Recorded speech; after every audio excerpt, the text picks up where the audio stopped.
Hello everyone, welcome to class number 32 of software engineering. Last कुछ classes से already हम discuss करते आ रहे हैं सॉफ्टवेयर डिजाइन प्रिंसिपल्स के बारे में कि सॉफ्टवेयर डिजाइन प्रिंसिपल क्या है, what are the different principles that we must follow during the time of software designing. इनके बारे में ऑलरेडी हम डिस्कशन शुरू कर चुके हैं और दो तरह के प्रिंसिपल्स के बारे में डिस्कस भी कर चुके हैं। आज के क्लास में हम डिस्कस करेंगे बाकी जो प्रिंसिपल्स हैं सॉफ्टवेयर डिजाइन का उसके बारे में। जैसे कि लास्ट कुछ क्लासेस में ऑलरेडी हम डिस्कस कर चुके हैं problem partitioning and abstraction principle के बारे में। प्रॉब्लम पार्टीशनिंग प्रिंसिपल में हम क्या करते थे? प्रॉब्लम पार्टीशनिंग प्रिंसिपल में हम एक टोटल प्रॉब्लम को, अगर वो एक स्मॉल साइज प्रॉब्लम है, प्रॉब्लम मीन्स प्रोजेक्ट, अगर एक स्मॉल साइज प्रोजेक्ट है तो उसको पार्टीशन करने की कोई जरूरत नहीं है। पर अगर एक लार्ज साइज ऑफ प्रोजेक्ट है, एक कॉम्प्लेक्स प्रोजेक्ट है, then by the help of problem partitioning principle we can divide a large problem into smaller pieces so that it can be easily handled. Okay, but वहां पे क्या था एक problem problem partitioning में, कि जब हम एक प्रॉब्लम को स्मॉलर पीसेस में डिवाइड करते हैं, each and every small pieces are not entirely independent. They cannot work independently because they all are interlinked with each other, even after dividing them or partitioning them. तो आज के class में हम जो discuss करने वाले हैं टॉपिक वो है मॉड्यूलरिटी। ये भी उसी तरह का एक टॉपिक है। यहाँ पे भी हम टोटल प्रोग्राम जो है, टोटल प्रोजेक्ट जो है, टोटल प्रॉब्लम जो है, उसको भी हम यहाँ पे क्या करते हैं, स्मॉलर पार्ट्स में डिवाइड करते हैं। पर दोनों के बीच क्या डिफरेंस है वो हम देखेंगे, और मॉड्यूलरिटी प्रिंसिपल के कॉन्सेप्ट को भी हम आज के क्लास में डिस्कस करेंगे। ओके, शुरू करते हैं डिस्कशन और जानते हैं मॉड्यूलरिटी प्रिंसिपल के बारे में। तो सबसे पहले समझते हैं what is modularity. Modularity refers to dividing the software into smaller separate parts called modules. Modularity is a process. It is a process in which we divide a software into smaller separate parts and each part is known as module. Okay, ये एक ऐसा process है जिस process में हम एक total software project को smaller separate parts में डिवाइड करते हैं। तो यहाँ पे एक टर्म क्या आ रहा है, स्मॉलर सेपरेट पार्ट्स। ओके, जब हम पार्टीशनिंग कर रहे थे, प्रॉब्लम पार्टीशनिंग कर रहे थे, तो वो सेपरेट पार्ट्स नहीं थे। वो जितने भी पार्ट्स हम क्रिएट कर रहे थे सारे पार्ट्स एक दूसरे के साथ इंटरलिंक्ड थे। मतलब हर कोई एक दूसरे के ऊपर डिपेंड कर रहा था, वो एंटायरली इंडिपेंडेंट नहीं थे। पर मॉड्यूलरिटी एक ऐसा प्रोसेस है जिस प्रोसेस में हम जो एक सॉफ्टवेयर को स्मॉलर सेपरेट पार्ट्स में डिवाइड करते हैं, तो यहाँ पे हर एक पार्ट जिसको हम मॉड्यूल बोलते हैं वो एंटायरली इंडिपेंडेंट होके अपने टास्क को परफॉर्म कर सकते हैं। This is the difference between problem partitioning and modularity. Problem partitioning में जितने भी पार्ट्स हम क्रिएट करेंगे डिवाइड करके, पार्टीशन करके, वो एंटायरली इंडिपेंडेंट नहीं होते, वो एक दूसरे के ऊपर डिपेंडेंट होते हैं। बट मॉड्यूलरिटी प्रोसेस में जब हम टोटल प्रॉब्लम को, टोटल प्रोजेक्ट को स्मॉलर सेपरेट पार्ट्स में डिवाइड करते हैं, और जहाँ पे हम हर एक स्मॉल पार्ट को मॉड्यूल बोलते हैं, हर एक मॉड्यूल यहाँ पे इंडिपेंडेंटली अपने टास्क को परफॉर्म करता है, बाकी मॉड्यूल्स के ऊपर डिपेंड ना करके। This is the difference between this to principles. Okay, I hope समझ आ चुका होगा। नेक्स्ट पॉइंट देखते हैं। Each module has a unique name and performs a specific task. तो जो हम एक टोटल सॉफ्टवेयर को अलग अलग मॉड्यूल्स में डिवाइड करते हैं, हर एक मॉड्यूल का अलग अलग नाम होता है एंड हर एक मॉड्यूल कुछ स्पेसिफिक टास्क परफॉर्म करता है। Okay, so later these modules are combined to create fully functional software. फिर हर एक मॉड्यूल को डिजाइन करने के बाद, डेवलप करने के बाद हम उनको कंबाइन करके एक फुल्ली फंक्शनल सॉफ्टवेयर डेवलप कर सकते हैं। So modularity makes the program easier to understand and manage. Modularity के द्वारा टोटल सॉफ्टवेयर प्रोजेक्ट को स्मॉल स्मॉल मॉड्यूल्स में डिवाइड कर देने से हर प्रोग्राम को समझना भी आसान हो जाता है एंड मैनेज करना भी आसान हो जाता है। विदाउट इट, अगर मॉड्यूलरिटी कॉन्सेप्ट को हम अगर यूज ना करते, then large programs can become hard to read and follow due to many variables, control paths and complex structure। अगर हम मॉड्यूलरिटी कॉन्सेप्ट को यूज ना करते तो large size of projects, large programs जो हैं वो हमारे लिए डिफिकल्ट हो जाता, उसको रीड करना, उसको फॉलो अप करना कि क्या क्या वेरिएबल्स यूज्ड हुए हैं, क्या क्या कंट्रोल पाथ यूज कर रहे हैं। ओके, उसके कॉम्प्लेक्स स्ट्रक्चर को समझना, ये सब चीजें हमारे लिए कॉम्प्लिकेटेड होता अगर हम मॉड्यूलरिटी कॉन्सेप्ट को यूज करके टोटल प्रॉब्लम को अगर सेपरेट मॉड्यूल्स में डिवाइड ना करते तो। ओके, तो what are the desirable properties of a modular system. एक मॉड्यूलर सिस्टम में क्या क्या डिजायरेबल प्रॉपर्टीज होने चाहिए। Each module is a well-defined system that can be used with other application। हर एक मॉड्यूल वेल डिफाइंड सिस्टम की तरह काम करना चाहिए, जैसे कि उसको हम बाकी कोई एप्लीकेशन में भी यूज कर सकें। ओके, सपोज हम एक प्रोजेक्ट बना रहे हैं, जिस प्रोजेक्ट को हमने सपोज 5 मॉड्यूल्स में डिवाइड किया, तो हर एक module individually specific task perform करना चाहिए और हर एक मॉड्यूल एक वेल डिफाइंड सिस्टम की तरह काम करना चाहिए, जैसे हम उसको कोई हर एक मॉड्यूल को, कोई एक पर्टिकुलर मॉड्यूल को हमें अगर कोई दूसरे एप्लीकेशन में यूज करने की जरूरत पड़े तो हम उसमें भी यूज कर सकें in future. Each module has single specified objective. एक मॉड्यूल का जो टास्क है वो स्पेसिफिक होना चाहिए, that must not depend on other modules. Modules can be separately compiled and saved in the library. हर एक मॉड्यूल इंडिविजुअली कंपाइल होके एग्जीक्यूट हो पाना चाहिए और हम उसको सेव करके रख सकते हैं ताकि हम उसको कोई भी एप्लीकेशन में यूज कर सकें। Modules should be easier to use than to build. मतलब मॉड्यूल्स जो हैं उनको बनाने में हमें जितने मेहनत लगते हैं उसको यूज करना आसान होना चाहिए, वो कॉम्प्लेक्स नहीं होना चाहिए। Okay, then modules are simpler from outside than inside. हर एक मॉड्यूल्स के जो आउटलुक होते हैं, जो हम बोल सकते हैं यूजर इंटरफेस होता है या फिर जो फ्रंट एंड डिजाइन होता है, वो सिंपलर होना चाहिए उसके इंटरनल स्ट्रक्चर के कंपैरिजन में, इंटरनल कोडिंग के कंपैरिजन में। these are the desirable property that every modular system must have। अगर हम एक मॉड्यूलर सिस्टम डिजाइन कर रहे हैं, मतलब मॉड्यूलरिटी कॉन्सेप्ट को यूज करके अगर हम एक प्रोजेक्ट को मल्टीपल मॉड्यूल्स में डिवाइड कर रहे हैं, तो हर एक मॉड्यूल जो है उसी को मॉड्यूलर सिस्टम बोलते हैं। हर एक मॉड्यूल क्या क्या प्रॉपर्टीज फॉलो करना चाहिए वो अभी हमने यहाँ पे डिस्कस किया। तो what are the advantages of modularity. Modularity concept को यूज करने के द्वारा हमें क्या क्या एडवांटेजेस मिलता है सॉफ्टवेयर डिजाइन करते वक्त। Collaborative development. Collaborative development means large programs can be developed by multiple people, making teamwork more efficient। Collaborative development मतलब क्या, मतलब at the same time multiple people एक ही प्रोजेक्ट में काम करके उसको एफिशिएंटली डेवलप कर सकते हैं, उसको बोलते हैं कोलैबोरेटिव डेवलपमेंट।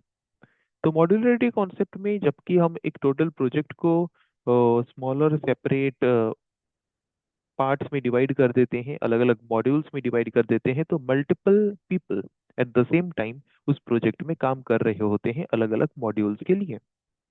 तो जिसके द्वारा हमारा जो प्रोजेक्ट डेवलपमेंट होता है वो टाइम जो है, टाइम कंज्यूमिंग भी कम होता है और एफिशिएंटली हमारा काम भी कंप्लीट होता है वर्कलोड रिड्यूस होने के वजह से।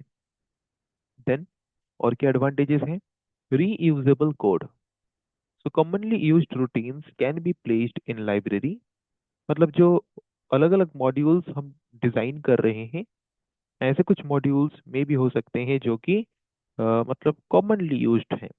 ओके, तो उसको हम लाइब्रेरी में सेव करके रख सकते हैं ताकि हम उसको जब चाहे, कोई दूसरे भी एप्लीकेशन में चाहे, किसी भी प्रोग्राम में चाहे, उसको हम क्या कर सकें, रीयूज कर सकें। ओके, देन और क्या एडवांटेजेस हैं? Efficient loading. Efficient loading means what? It simplifies the loading large programs into memory by managing them in smaller parts. एक बार में अगर हम एक लार्ज प्रोग्राम को स्टोर करके रखेंगे, then it will consume more memory space. तो जब हम उसको एग्जीक्यूट करेंगे तो वो भी ज़्यादा टाइम टेकिंग लेगा एंड मेमोरी स्पेस भी ज़्यादा लेगा। तो मॉड्यूलरिटी कॉन्सेप्ट के द्वारा जब हम उसको अलग अलग मॉड्यूल्स में डिवाइड कर देते हैं, तो उसको कंपाइल करके एग्जीक्यूट करने में भी आसान होता है एंड टाइम भी कम कम कंज्यूम होता है, as well as memory space भी कम कंज्यूम होता है। Okay, means we can manage it easily when we divide the total program into smaller parts. Okay, तो लोडिंग का प्रॉब्लम नहीं होता क्योंकि वहां पे हम एफिशिएंटली लोडिंग कर सकते हैं अलग अलग मॉड्यूल्स को individually. Next advantage is progress trekking.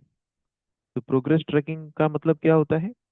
Modular programs offer more check points to monitor progress. अगर हम अलग अलग मॉड्यूल्स बनाएंगे तो हम क्या कर सकते हैं, अलग अलग मॉड्यूल्स को हम इंडिविजुअली प्रॉपर तरीके से उसके प्रोग्रेस को ट्रैक कर सकते हैं, चेक कर सकते हैं। ओके, इसके द्वारा प्रोग्रेस सही तरीके से हो रहा है कि नहीं, हम उसको प्रॉपर तरीके से ट्रैक भी कर सकते हैं। Next advantage is easier testing. अगर हम एक लार्ज प्रोजेक्ट को मॉड्यूल्स में डिवाइड कर दें तो हर एक मॉड्यूल को टेस्ट करना इंडिपेंडेंटली हमारे लिए ज़्यादा आसान है टोटल प्रोजेक्ट को, लार्ज प्रोजेक्ट को at the same time execute करने के कंपैरिजन में। So this is one more advantage of modularity. Next advantage is readable design. Modular programs are better organized, easier to understand and maintain. एक बड़े काम को जब हम छोटे छोटे पार्ट्स में ब्रेक कर देते हैं तो उसको समझना, उसको मतलब ऑर्गेनाइज करके रखना, उसको मेंटेन करके रखना हमारे लिए ज़्यादा आसान हो जाता है। वैसे ही अगर एक लार्ज प्रोजेक्ट को हम स्मॉलर मॉड्यूल्स में डिवाइड कर देते हैं तो उसको ऑर्गेनाइज करके रखना, उसको समझना, उसको मेंटेन करना हमारे लिए ऑफ कोर्सली बहुत ज़्यादा आसान हो जाता है। So these are some advantages of modularity. Now we will focus on some of the disadvantages of modularity. So what are the disadvantages of modularity? So first disadvantage is potentially longer execution time. Okay, execution may take longer. ज़्यादातर execution हमारा long time तक नहीं होता। Execution हमारा जो होता है वो यहाँ पे एक्यूरेट टाइम में हो जाता है क्योंकि हम अलग अलग मॉड्यूल्स को एग्जीक्यूट कर रहे होते हैं।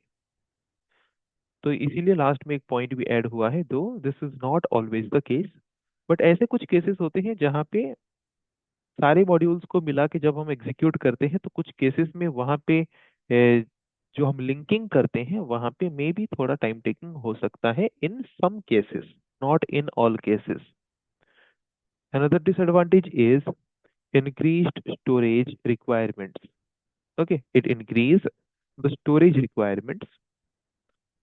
Modular programs might require more storage space, but this is not guaranteed. Modular programs में हमें ज़्यादा स्टोरेज स्पेस की जरूरत पड़ सकती है in some cases, but not in most of the cases, क्योंकि मॉड्यूलर प्रोग्राम्स हमारे लिए बहुत ज़्यादा हेल्पफुल होते हैं क्योंकि वहाँ पे हर एक मॉड्यूल्स इंडिपेंडेंटली काम करते हैं। और अगर हम मॉड्यूलर प्रोग्राम का कॉन्सेप्ट यूज करते हैं तो वो जो मॉड्यूल्स हम डिजाइन करते हैं वो मॉड्यूल्स बाकी एप्लीकेशंस में भी यूज कर सकते हैं हम। ओके, तो उसको हम लाइब्रेरी में जो स्टोर करके रखते हैं, in that way we can say it may consume some extra memory space. Okay, but this is not guaranteed, means in most of the cases it doesn't contain much memory space. Next disadvantage is slower compilation and loading. Compiling and loading modular programs can take more time, क्योंकि हम अलग अलग modules को individually compile करेंगे, then उसको load करेंगे, and then it will of course consume some more time during the time of compilation and loading. Next, communication overhead. Intermodule communication में introduce complexity and challenges. अलग अलग modules तो हमने design कर दिया, उनको इंटरलिंक करके देन उसको कंपाइल करना, देन उसको लोड करना, in that time we may face some complexity or challenges. Then additional linkage. More linkage is needed, leading to longer runtime, more lines of code, and increased documentation efforts. Modules को develop करने के बाद उनको link करके उनको compile करना, then उसको run करना, तो वहाँ पे लाइंस ऑफ कोड क्या हो जाएंगे, इंक्रीज हो जाएंगे। और वहाँ पे लिंक करने के लिए भी हमें कुछ कोड लिखना पड़ेगा, सो दैट में इंक्रीज सम एफर्ट्स। ओके, वहाँ पे हमारे एफर्ट्स भी बढ़ सकते हैं, कॉम्प्लेक्सिटीज थोड़ा बहुत बढ़ सकते हैं, चैलेंजेस थोड़ा बहुत बढ़ सकते हैं। So these are some disadvantages of modularity. Now we will discuss modularity design. So modularity design is a type of software design which uses the concept of modularity. So modular design is a type of software design where we use the concept of modularity. So modular design reduces the complexity and speed up the development process. तो modular design जो है, जो कि modularity concept को use करता है software design करने के लिए, तो वो टोटल प्रोजेक्ट को स्मॉलर सेपरेट पार्ट्स में जो डिवाइड कर देता है, तो कॉम्प्लेक्सिटी तो रिड्यूस हो गया और स्पीड अप भी हो जाता है डेवलपमेंट प्रोसेस। कैसे? By allowing different parts of a system to be developed in parallel. जो हम टोटल प्रोजेक्ट को अलग अलग पार्ट्स में, सेपरेट पार्ट्स में डिवाइड करते हैं, तो हर एक पार्ट को, जो सपोज एक प्रोजेक्ट है उसको हमने 5 मॉड्यूल्स में डिवाइड किया, तो पांचों के पांचों मॉड्यूल्स को हम क्या कर सकते हैं, पैरेलली डेवलप कर सकते हैं। ओके, तो some key aspect of modular designing are, कुछ इम्पोर्टेंट एस्पेक्ट और कुछ इम्पोर्टेंट एरिया जिसके ऊपर हम ज़्यादा फोकस करते हैं मॉड्यूलर डिज़ाइन में। तो फर्स्ट एस्पेक्ट, जो फर्स्ट हम बोल सकते हैं एडवांटेज हमें प्रोवाइड करता है मॉड्यूलर डिज़ाइन, वो क्या है? फंक्शनल इंडिपेंडेंस, जो कि मैं बार बार बोलते आ रहा हूँ। Functional independence means what? एक प्रोजेक्ट को जब हम अलग अलग मॉड्यूल्स में डिवाइड करते हैं, तो सारे मॉड्यूल्स यहाँ पे इंडिपेंडेंटली काम करते हैं, कोई भी किसी के ऊपर फंक्शनली डिपेंडेंट नहीं होते। This is known as functional independence. So functional independence is achieved by designing modules that perform a single task and interact minimally with other modules. Functional independence का मतलब यही है कि जब हम एक प्रोजेक्ट को अलग अलग मॉड्यूल्स में डिवाइड कर देते हैं, तो हर एक मॉड्यूल अपना टास्क इंडिविजुअली परफॉर्म करता है, मिनिमली माने बहुत, मतलब बहुत ही कम बाकी मॉड्यूल्स के साथ इंटरेक्ट करते हुए। तो what is the importance of this? Independent modules are easier to develop. तो अलग अलग मॉड्यूल्स में अगर हम डिवाइड कर देंगे जो कि एक दूसरे से इंडिपेंडेंट है, तो उसको डेवलप करना भी आसान होगा, टेस्ट करना आसान होगा, मेंटेन करना आसान होगा, उसको बाकी कोई एप्लीकेशन में रीयूज भी कर सकते हैं। They also reduce error propagation, enhancing software quality. तो एरर होने के चांसेस भी कम होते हैं, सॉफ्टवेयर की क्वालिटी भी बेहतर होंगे अगर अलग अलग मॉड्यूल्स अलग अलग टास्क को कंप्लीट करेंगे तो। तो how to measure the functional independence? कैसे हम मेजर करें फंक्शनल इंडिपेंडेंस? दो कॉन्सेप्ट होता है फंक्शनल इंडिपेंडेंस को मेजर करने के लिए, दो क्राइटेरिया होता है।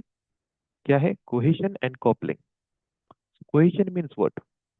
Cohesion means the degree to which the task within a module are related.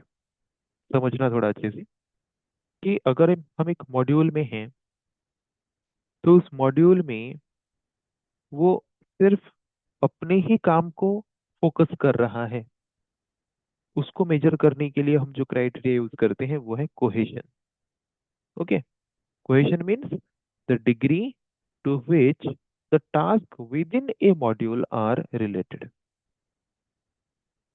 एक मॉड्यूल अपने ही अंदर ओनली फंक्शन परफॉर्म कर रहा है, उसको मेजर करने के लिए हम जो क्राइटेरिया यूज करते हैं वो है कोहेशन. तो कोहेशन जितना ज्यादा होगा, फंक्शनल डिपेंडेंस इंडिपेंडेंस उतना बेहतर होगा. High cohesion means the module focuses on a single function or purpose. Cohesion जितना ज्यादा होगा इसका मतलब क्या? वो मॉड्यूल सिर्फ अपने पर्टिकुलर टास्क के ऊपर ही फोकस कर रहा है. That means it is good for functional independence. Then coupling means the degree of dependency between modules. एक मॉड्यूल बाकी मॉड्यूल्स के ऊपर कितना डिपेंडेंट हो रहा है, उसको मेजर करने के लिए हम जो क्राइटेरिया यूज करते हैं वो है कॉपलिंग. तो ये फंक्शनल इंडिपेंडेंस कब के लिए ज्यादा बेनिफिशियल कब होगा? जब कॉपलिंग का वैल्यू कम होगा. Means low coupling is desirable because it minimizes the impact of changes in one module on others. तो इसका मतलब हमने क्या समझा कि फंक्शनल इंडिपेंडेंस को मेजर करने के लिए हम जो दो क्राइटेरिया यूज करते हैं, कोहेशन एंड कॉपलिंग. कोहेशन जितना ज्यादा होगा एंड कॉपलिंग जितना कम होगा, फंक्शनल इंडिपेंडेंस उतना ज्यादा होगा हर एक मॉड्यूल का. Okay. Next aspect, next important aspect of modular design is information hiding. So information hiding involves designing modules in a way that internal details are hidden from other modules. तो functional independence अगर होगा तो एक module अगर दूसरे module के ऊपर depend नहीं करेगा, तो एक मॉड्यूल का जो डेटा है, जो इंटरनल डिटेल्स है, वो बाकी मॉड्यूल से हाइड होके रहेगा. That is known as information hiding. So each module handles some specific data or functionality, and its internal workings are inaccessible to other modules unless necessary. This is known as information hiding. एक modules का data और functionality दूसरे modules के लिए inaccessible होना, उसको बोलते हैं information hiding. So what is the benefit of this? It simplifies the modification during testing and maintenance by limiting the impact of changes to a single module. तो अगर एक मॉड्यूल का कोई डेटा है वो बाकी किसी को एक्सेसिबल नहीं है, तो हम उस डेटा में इजीली मॉडिफिकेशंस कर सकते हैं. जो भी इफेक्ट होगा बस उसी मॉड्यूल में होगा, बाकी मॉड्यूल्स में उसका कोई भी इफेक्ट नहीं होगा डेटा को चेंज करने से. It reduces the likelihood of errors propagating through out the software. तो हर एक मॉड्यूल को हम अलग अलग से टेस्ट कर सकते हैं, चेंज कर सकते हैं, जिसके द्वारा एरर होने के चांसेस भी जो हैं वो रिड्यूस होंगे. It also enhances the reliability and maintainability by isolating data and procedures within modules. Okay. It also enhance it also increase the reliability and maintainability. हर एक मॉड्यूल को हर एक मॉड्यूल के अंदर अगर हम उसके डेटा को सीक्रेटली रखेंगे और बाकी मॉड्यूल्स के लिए इनएक्सेसिबल करेंगे, तो वो क्या होगा? प्रॉपर तरीके से हम उसको रिलायबल भी रख सकते हैं, ट्रस्टेबल रख सकते हैं, एंड उसको प्रॉपर तरीके से मेंटेन भी कर सकते हैं. तो this is modular design and this are the different aspect of modular design. तो आई होप आज के क्लास में हमने जो थर्ड प्रिंसिपल डिस्कस किया सॉफ्टवेयर डिजाइन का, समझ आ चुका होगा. नेक्स्ट क्लास में जो लास्ट प्रिंसिपल है हम उसको कंप्लीट करने वाले हैं. तो आज के लिए इतना ही. तो थैंक यू एवरीवन.